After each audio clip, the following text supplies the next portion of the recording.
Hi, everyone. This is Amy Liebman. Welcome to our session. We're going to talk about the Worker Protection Standard today. I along with Figueroa.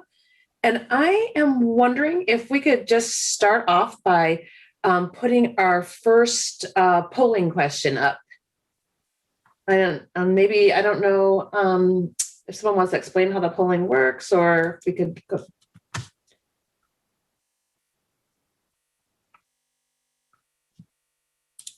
And Heather, do you want to tell us how we're supposed to do this?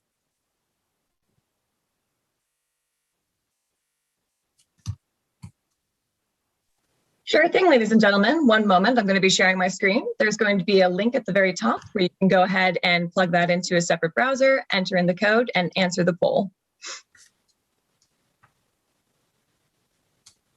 Great. We just wanted, the first question is about asking how familiar are you with the Worker Protection Standard? And we just want to tailor our talk. So we may have some experts in here who can actually contribute through comments.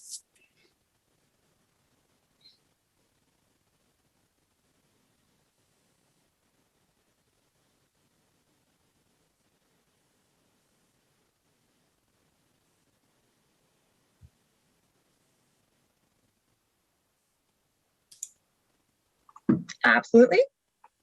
And I'm adding the link in the chat now for everyone as well.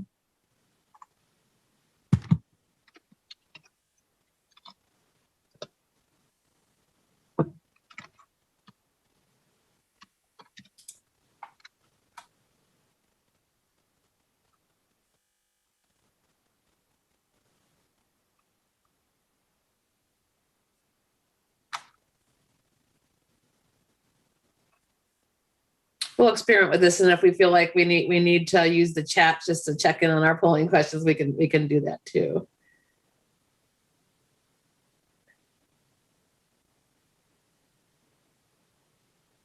And I don't know, Heather, I'm just seeing a bunch of icons on there. I don't really see anything. Oh, yes, so currently we're just having everyone answer. So far we've had about 13 responses.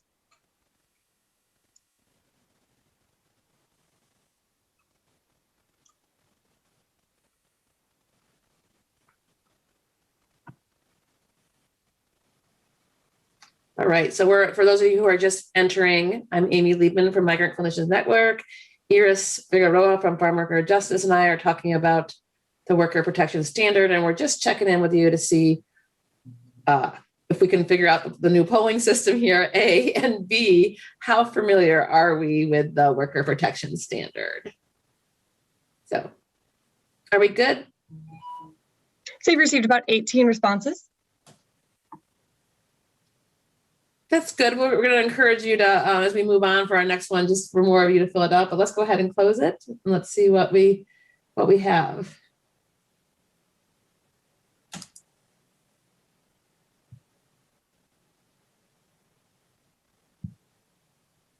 Okay, so I'm not, maybe this is my first time sort of seeing this, so I'm not seeing anything on the poll. Okay, there.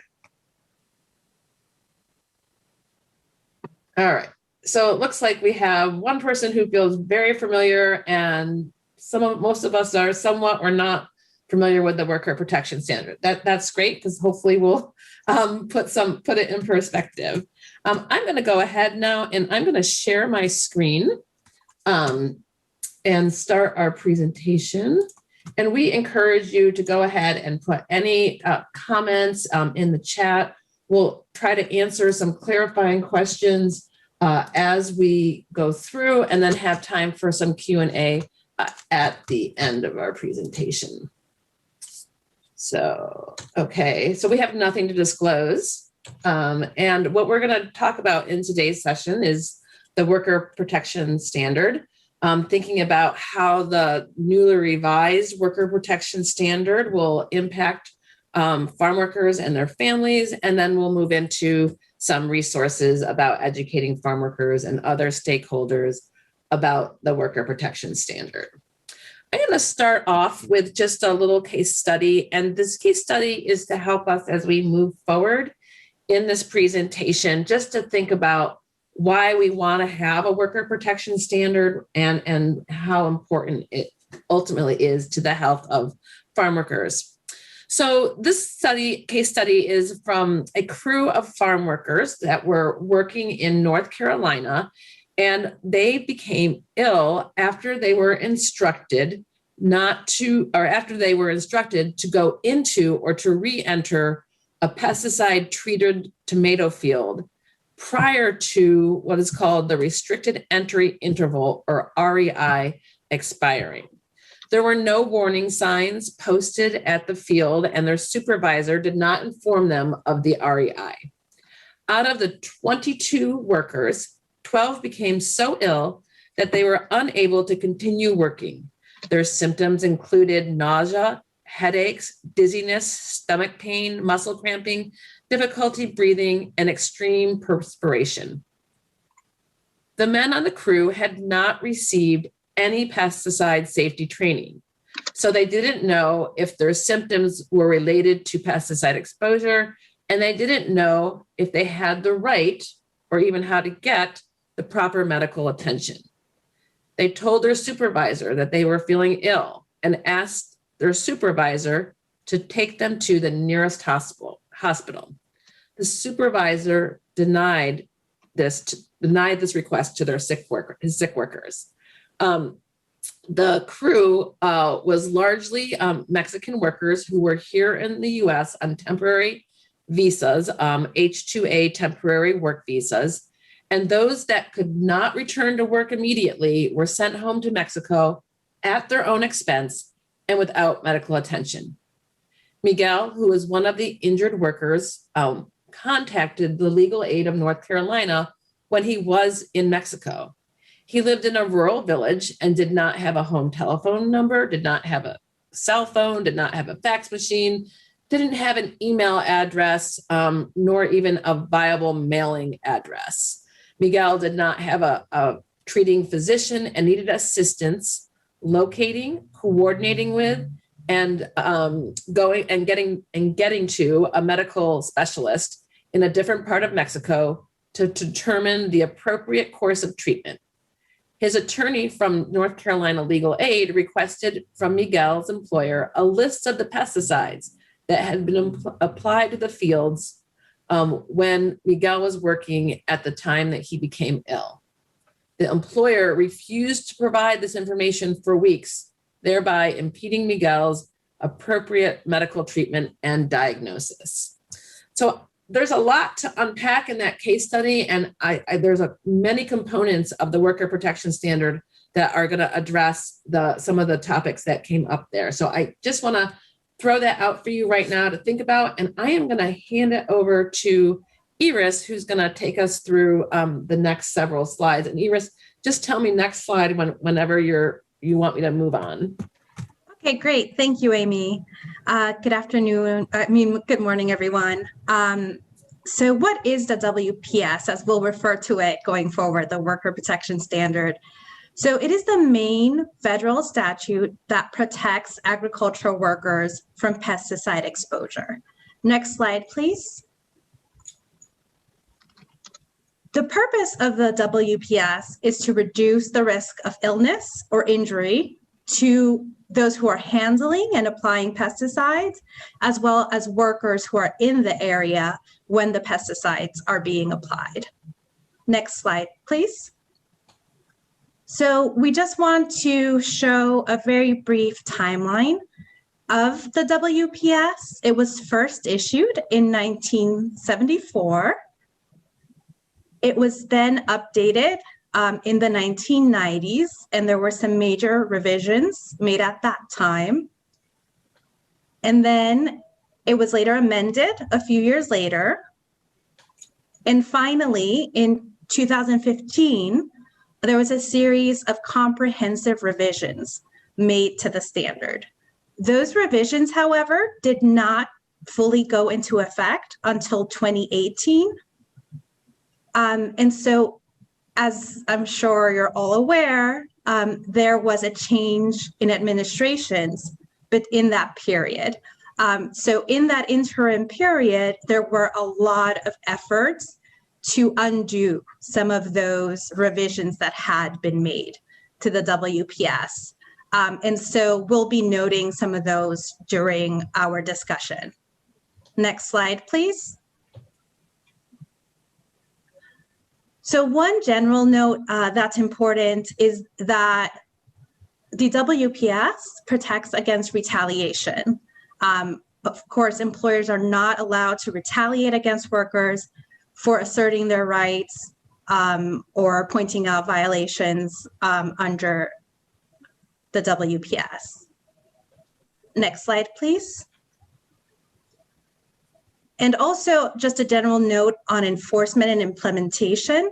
Although it is a federal rule that has been promulgated by the Environmental Protection Agency, or EPA, the actual enforcement of the rule happens at the state level with state agencies.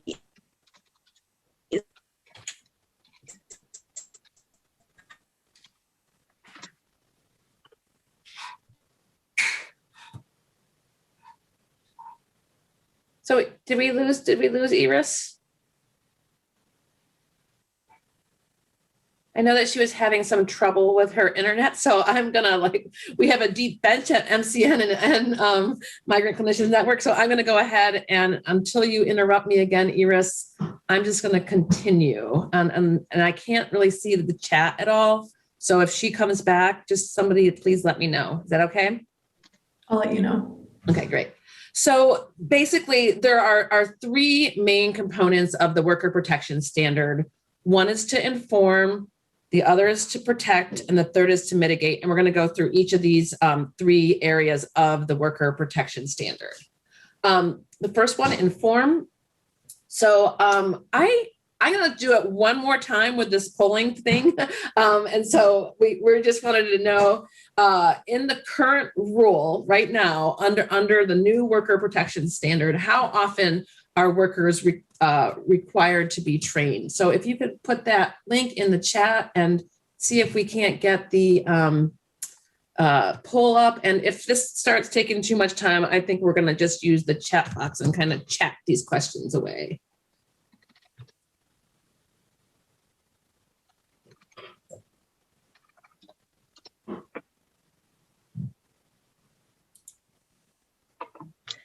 And I can share our screen for the poll if you wouldn't mind just stop sharing your screen for one moment, Amy.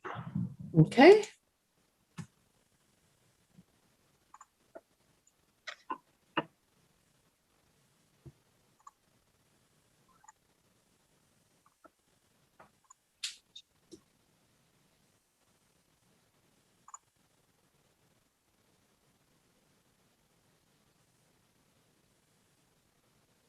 All right. Outstanding. So that is correct. Under the new rule, workers are required to be trained once every year. So I'm going to start sharing my screen. If you can stop sharing your screen, Heather. Amy, Iris is back, just as a heads up. Okay, Iris, you're back. So sorry about that. Impeccable timing from our internet provider. So hopefully I've switched to a better connection. So it seems like you just did the poll. So now we're going to talk about pesticide safety training. Next slide, please.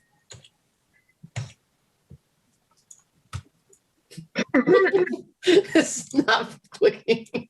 All right, here we go. All right, we're having fun with our technology today. There you go. So the annual training, as you all correctly identified, some of the content that it should include are the health effects of pesticides, how to reduce exposures, not just at work, but also prevent take-home exposures to workers' families, the location of the information that should be provided about the pesticides that have been applied, how to follow the signs and directions about keeping out of pesticide-treated areas, decontamination proceedings, and emergency medical assistance, how to report violations to those state enforcement agencies, and the fact that there's protections against retaliation. So that's just some of the content that should be included in the training.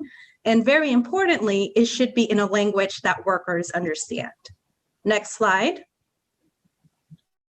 So what does the notification look like? As you can see in this picture, you can see a sign many of you might be familiar with that says, danger, pesticides, keep out.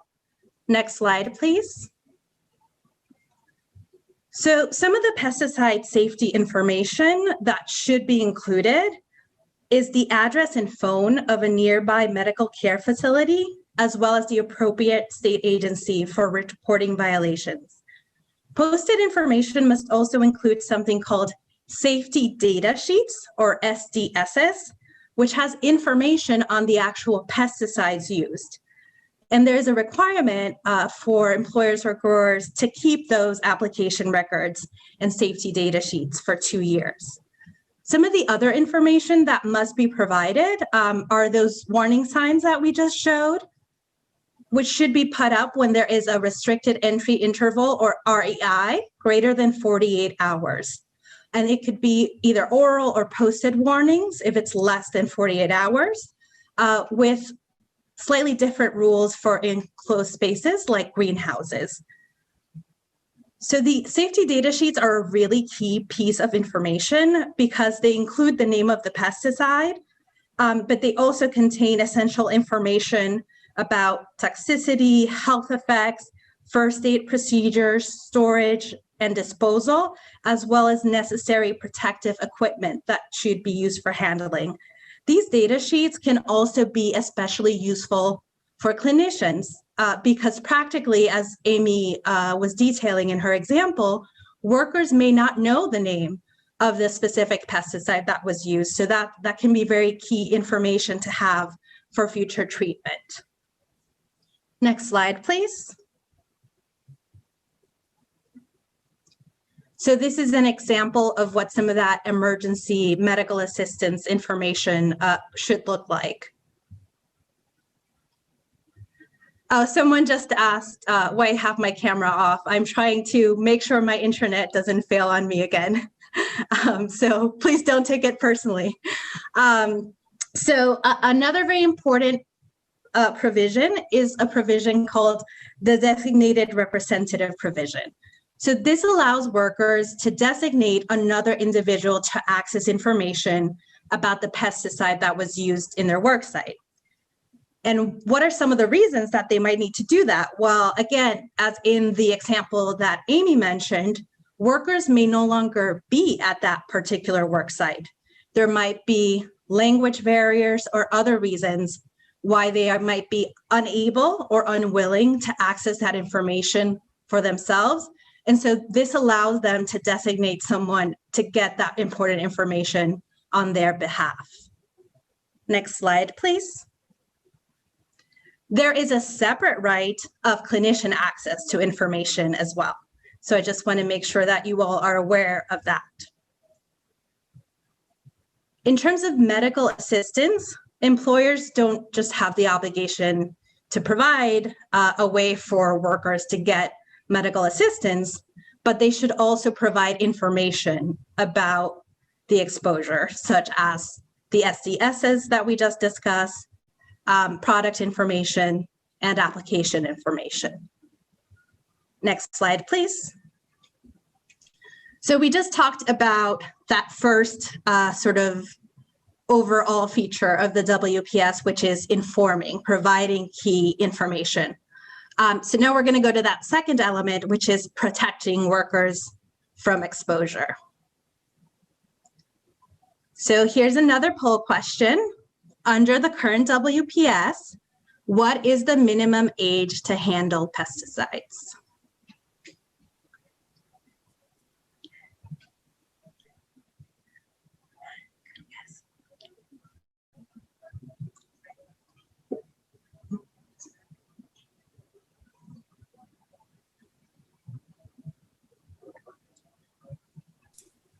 So we have 64 folks in here. We have 16 respondents, maybe a couple more.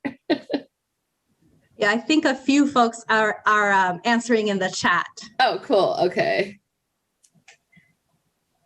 And everyone in our session is just brilliant too.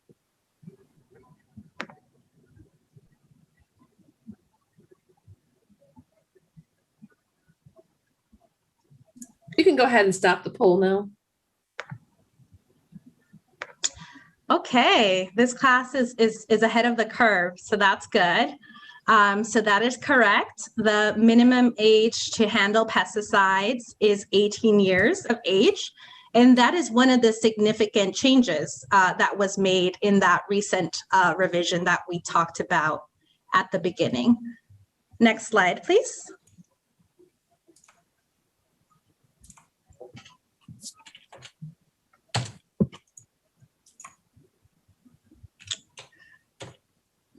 So pesticide handlers and early entry workers.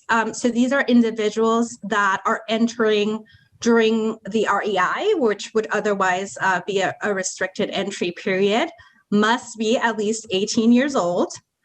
There is an exemption for the owner's immediate family, which some of you may know is often a common exemption in agriculture. And as some of you may also know, this is a very important protection because pesticide exposure can have even more detrimental effects on children. Next slide, please.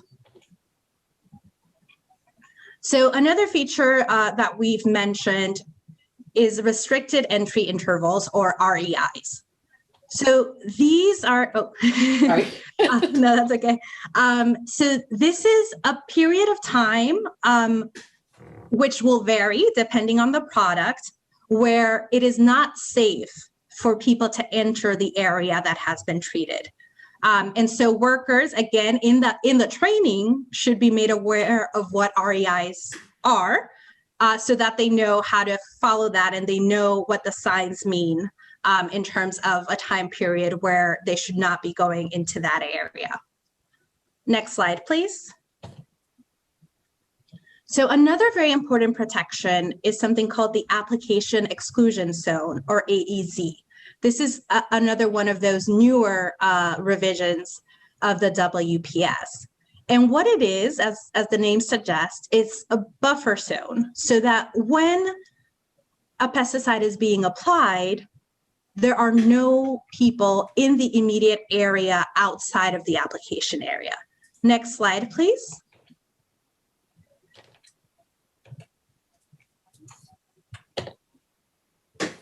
So the area will vary in size based on the product and the type of application method, but it is an area around the application equipment where no one is permitted to be. So there shouldn't be anybody except for a pesticide handler within that area. And if a person does come into that area, then the person applying the pesticide should suspend the application and not continue applying until the person or persons have left the area. Next slide, please. So this shows, this handy dandy graphic shows what it would look like in practice. So you have both tractor application and an aerial application. And so the inside area is the actual target area for pesticide application. And then that buffer zone surrounding it is the AEZ. What many of you may know is that though when a pesticide is being applied, there might be a specific target area, off-target drift often occurs and actually is one of the leading causes of exposure for workers and their families. It's that the pesticide, it's not just that a pesticide was applied in a certain area where it was meant to be, but that it went to a surrounding area. And so that is what this provision is meant to protect against. I should note for folks that this provision is currently in effect, as are all these other provisions of the WPS that we've talked about. However, there is ongoing litigation on the AEZ specifically, because there was a rule published late last year seeking to reduce the area that's protected, that MCN and Farmworker Justice, along with other farm worker and environmental organizations, have sued against. And so we're hopeful that this provision will continue to be in place and continue to be preserved, because as I said, off-target drift is a very important issue for farm worker communities. Next slide. And I will hand it back to Amy now. Thank you, Amy. Great. So another important piece of the worker protection standard and the revised worker protection standard has to do with personal protective equipment. And if we were giving this discussion prior to COVID-19, PPE might be a new word for you, but now people like myself who work in occupational health and safety, we're thrilled that PPE is a household word now. That's maybe there's a good outcome from COVID if there's ever a good outcome, but essentially the term is a work-related term, and it's about the type of protective gear a worker needs, such as gloves and respirators and coveralls to protect them from various types of workplace exposures. So one of the things that the worker protection standard did, it tried really hard to make the regulation that protects farm workers from pesticide exposure similar to the regulations out of OSHA that protect other workers from exposures. There's this differentiation because the EPA oversees the worker protection standard. So under the WPS, when a respirator is required, and we know whether a respirator is required or not because of the label of the pesticide, employers must provide handlers with the following before any activity that requires the respirator. First is a medical evaluation, and next is a fit test, and third is respirator training. So the medical evaluation piece, and this is something that I think many of us that are in the audience here, this is a really important component to be familiar with, because essentially the medical evaluation is a form that is filled out with, the worker can fill it out, or a community health worker can help the worker fill it out, or a nurse or a clinician can help the worker fill it out. And it goes through a set of questions. And if some of the questions come out that they actually need to see a provider to see if they need to actually be evaluated to wear a respirator, then they can move on. But others, like the provider, will look over that form, and for most, they will say it's okay for them to proceed to get fit testing. To get fit testing is a process, and there's a lot of opportunities and resources out there to train anyone who wants to learn how to conduct a fit testing. You don't have to be a clinician. So to make sure that the respirators are properly fitting, I mean, as its name says, but there's a whole series of steps that a fit tester would go through. And this is something that I think that, again, community health workers, community health centers could really sort of play a really important role under the new worker protection standard to be trained in doing the medical evaluation and doing the fit testing. Because a lot of times, as we know, with farm workers, we're in rural isolated areas. And then the last piece of this is respirator training. And that making sure that the worker who's using the respirator understands how to use and care for the respirator. So in addition to, PPE or protecting and informing, the WPS has a lot of requirements about how to mitigate. Basically, the goal is to make sure through information, through protection, that workers aren't exposed, but in the case of exposure, what are workers to do? So there's there's a content regarding decontamination that's very, very important. And essentially, one of the components is that water is provided for a worker. And there's very specific language about how much per worker is provided. So 1 gallon of water for each worker and 3 gallons of water for each handler or early entry workers measured at the beginning of the work period. That's how many gallons need to be available. And so in fields, when you're seeing things like this as a result of the WPS as well, is that there's also emergency eye wash stations, and that's part of having resources or water available should workers need to use the eye wash station as part of their decontamination. Amy, could I interrupt with a question? Sure. Seems relevant here. Gloria asked where community health workers can go to get trained on this protocol. I am realizing that, so there's a couple of resources that we're going to talk to you about at the end, but there are a number of groups that actually do this training, A, and then B, there's a conference that those who are interested in learning more about the WPS and respirator and want to actually get trained in how to do the respirator training, that I can talk to you about as well. And Iris, maybe as I'm going through the emergency assistance, if you could put up the that website for that the PAC meeting Sure, in Denver, I'll do that. That would be great. And then Lisa is asking if there's a definition of work period. And I do not believe there is, but Iris, you might be able to answer that question. Sorry, I was plugging in the link. I'm What was that sorry, I'm question? asking you to do two things at once. So what was the question?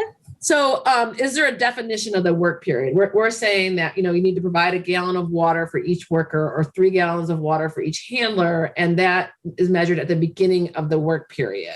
So my assumption was basically at the beginning of each day, but it's a good question because for farm workers, their day can be 12 or 14 hours.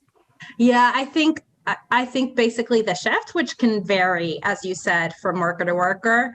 I think it's also going back to the training. Part of the reason why it's so important to have that annual training is because we know that workers often switch between employers.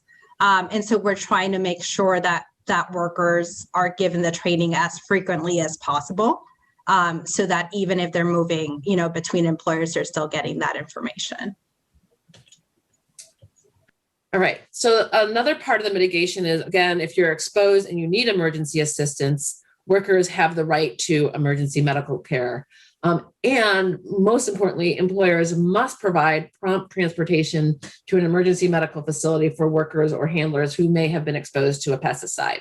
So in that case study that we talked about at the beginning of the presentation, when the workers asked to be transported and that employer said no, prior to that, that employer could have said no, which sounds strange, but nonetheless, that was the situation. So hopefully with the new worker protection standard, there are options that better protect the worker from an employer who's refusing to transport.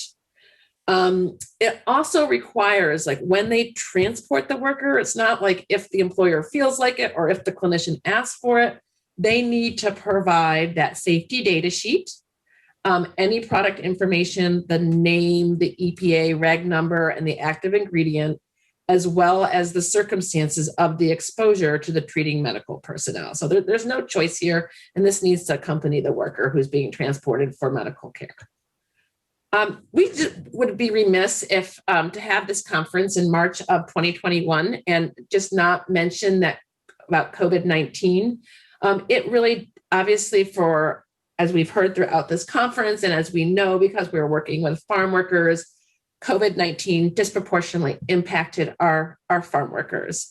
And as far as with devastating consequences, I don't want to sort of minimize that. Our farm workers have higher rates of death and infection because they, unlike myself right now, where I'm talking to you from my living room, continue to go to work.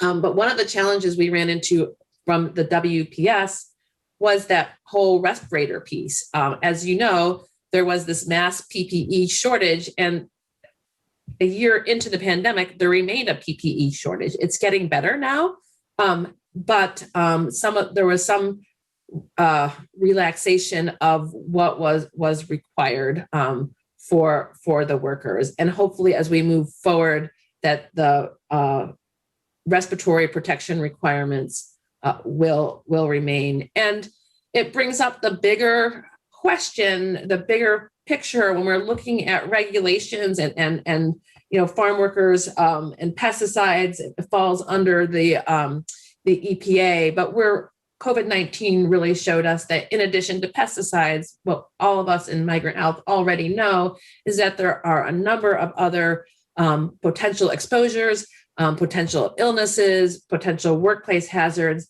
that also workers need protection from. So I just want to talk really briefly about the role of the clinician, and just to recognize that, and that clinician can be pretty broad. It could be a community health worker talking to the attending physician, but clinicians play a really important role in letting the Environmental Protection Agency, which is regulating the chemicals, know about problems with it. So they learn about the problems when there are reports from clinicians. So they learn about, they get reports directly to the company from clinicians. Sometimes they get reports that go into the NIOSH, the National Institute for Occupational Health and Safety sensor system, which is a surveillance program that has this system in a handful of states that will actually go out and investigate an exposure. And they hear about exposures from the poison control data. So clinicians and community health workers and outreach workers reporting about pesticide exposure is really, really important because that is how the EPA gets its information. And so let's just use the chat. We won't use the polling feature, but just out of curiosity, if a few of you go ahead and stick in there, how many states in the United States require pesticide reporting when somebody is exposed? Okay, but all 50 states, all states, okay. Well, unfortunately, that is actually not the case. And with pesticides and the EPA, the way that it works is a lot of the pesticides, there is the worker protection standard, which does not have a requirement for reporting pesticides, reporting pesticide exposures. It's all about sort of protecting the worker, but there is no national requirement that says every single state must have some kind of pesticide reporting procedure. Only 30 states require reporting of pesticide exposures. And then I'll get into a minute, and only like 12 states have a system to actively engage with those reports.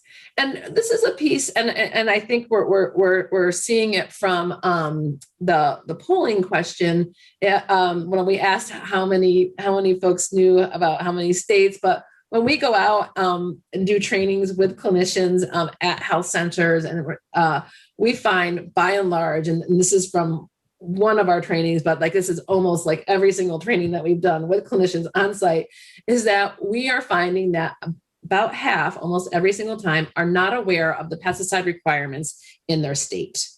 So that we do have a lot of work to help clinicians understand what pesticide requirements are available. And here's where I just would like to walk us through a couple of resources on the MCN website. We have a place where you can look at what states require pesticide reporting. You can click on the state. So here, if you clicked on Oregon, you'll find out that yes, indeed, pesticide reporting, pesticide exposure is required. So if a physician sees that, or any healthcare provider sees that a worker is exposed and they're coming to them for care, they need to report that to their state. There's also the recognition and management of pesticide poisonings, this blue book, the 6th edition from the EPA. Several of us have worked on this book. I wrote a chapter along with Jeff Calvert, who's formerly from NIOSH. And it's a really important handbook to have on the shelf of any community health center. You can go to the EPA and find out, you can access it for free. You can order it, it's free. And clinicians find this incredibly helpful. And there's lots of different ways to use this book, from looking at specific pesticides to understanding what kind of, what to collect in an acute poisoning case. And then also MCN together with Farmworker Justice have put together a number of different resources on the worker protection standard and helping to make sure that clinicians understand everything that the worker protection standard requires and what their role is, and then also resources for them.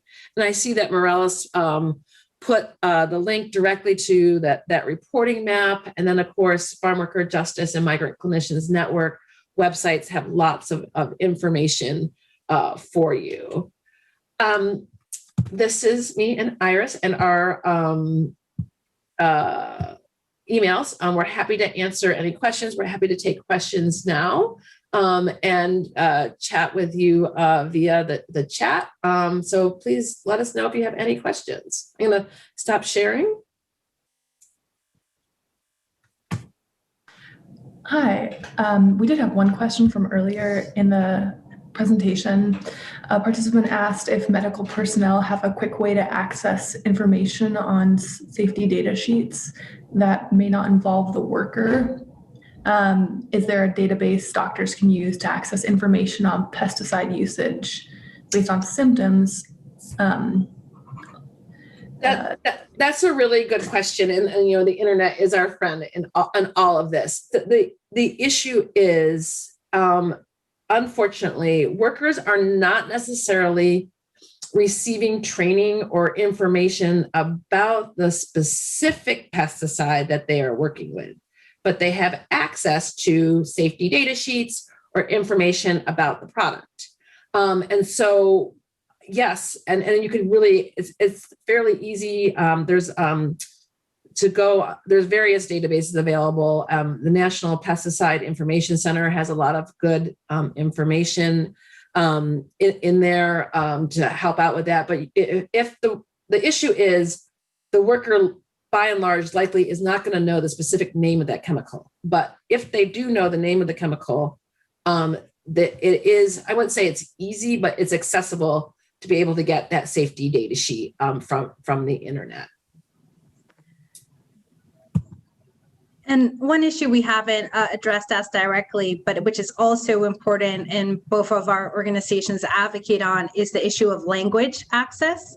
As I'm sure you're all aware, many farm workers are not native English speakers. And pesticide labels, even for native English speakers, are very hard to understand.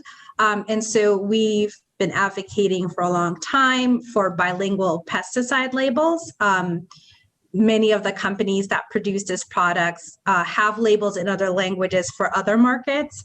The EPA did recently come out with a translation guide for some pesticide terms in Spanish, which is something, but again, we know that there should be as much information in the language that workers speak as possible. Right. And then and then not to confuse you, but there's the labels, and Iris and Farmworker Justice and MCN and many others have been working very hard on what she said. And then there's also the safety data sheets, and those safety data sheets are a little bit more accessible and a little bit easier to understand. Although I think that Iris's points are consistent with the need for simple and in a language that workers understand.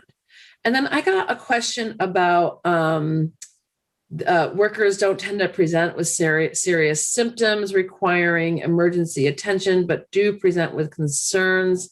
And most clinicians want instant answers on these concerns, and workers don't know what they have been exposed to. That again, that is true.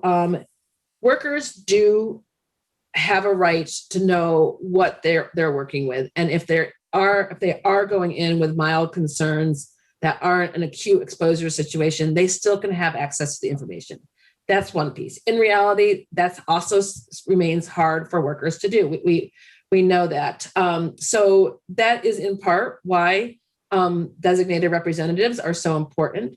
But also the other thing that like mobile clinics and health centers that are working with farm workers can do is that, prior to the start of the season, and not all have access, but in some cases there's communication and conversations that can be had with extension, cooperative extension with growers, to ask about what are the types of pesticides that they think they'll be using, just to give you a general idea. That's another strategy. We don't have a perfect solution. I think we can talk about these different things and what the regs say, what's required, and then what reality is. And I think that what's important about the regulations is they at least kind of give us a framework from which we know we have those rights to have access to that information.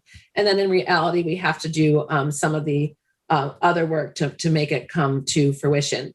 But the other resource that I mentioned, which is that EPA recognition and management of pesticide poisonings, and even though it says recognition and management of pesticide poisonings, it is a really helpful resource for clinicians who might want that instant answer for some of the things that they're doing. Amy and Iris, just to direct you, there's a question in the chat about respirators.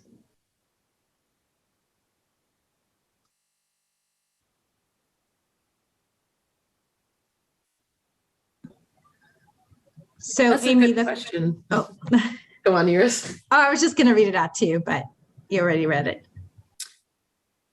Yeah, so we're wanting to know, should a component of that review be ensuring the patient has the correct respirator for the pesticide they are using? And is there a medical liability on part of the clinician, or is that on the grower? I am not 100% certain about this question. I do know that when the handler comes in for that fit test, there are types of respirators that are required, and they should be getting fit tested for whatever that label requires. The medical liability part of that, I'm not sure where the line is drawn on that one. Iris, I don't know if you know the answer to that. Yeah, I'm not sure either. I'm trying to recall if that's an issue that has ever come up before in terms of the person who did respirator fit training be liable. I think the issue that we see more is just provision of faulty respirators, by the employer, and less issues with the fit testing training. And so for those of you who are interested in the worker protection standard and learning more about it, and also interested in going deeper in that sort of setting up a program within your health center to be able to do the medical evaluation and the respiratory fit test, I really encourage you to reach out to me, reach out to Iris, take advantage of that conference in Denver this summer that you can attend either virtually or in person. It's sort of this hybrid mix. But if you wanted to go in person, and only if you're comfortable, it will pay for your registration, your lodging. In fact, there's no registration, and your air flight if you're close to there. It's in Denver, Colorado on July 19th. And that might be a helpful meeting. And we're also working hard within that framework of that meeting to encourage collaboration groups, particularly around various farm worker needs. We have some geographic collaboration groups. We've had a respirator collaboration group that kind of accomplished their work there, and now there's lots of different possibilities. So if you're interested in that, take a look at the conference page and then feel free to contact me or Iris about it. And thanks, Rebecca Beloso, and many of my colleagues at MCN have put in a lot of very helpful resources into the chat box, and also that National Pesticide Information Center that I mentioned. And also, someone asked, like, do they require pesticide reporting in North Carolina? So while I encourage you to check out that map and see if that map has the information that you need about North Carolina. Yeah, I sent him that in the chat. So okay, and I'll put in the link for Farmworker Justice's map as well. Yeah, great. Are there other questions while you have Iris and I on the line?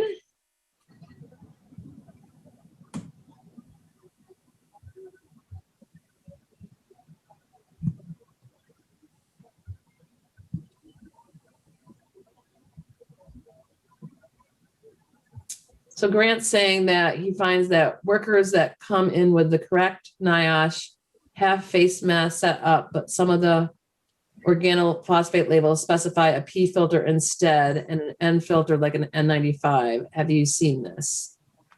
I'm not surprised that there's a disconnect between sort of what's required and what the workers have, but I personally haven't seen this. Iris, I don't know if you've heard about sort of the incorrect respirator use. I mean, I think what you noted before about during COVID, just the use of PPE in general, folks kind of using whatever was at hand, which was not necessarily the accurate, the adequate protection. And so that's something that we've also flagged because EPA relaxed its guidance a little bit, which we did not agree with. But other than in that context, that's great that you have that specificity though.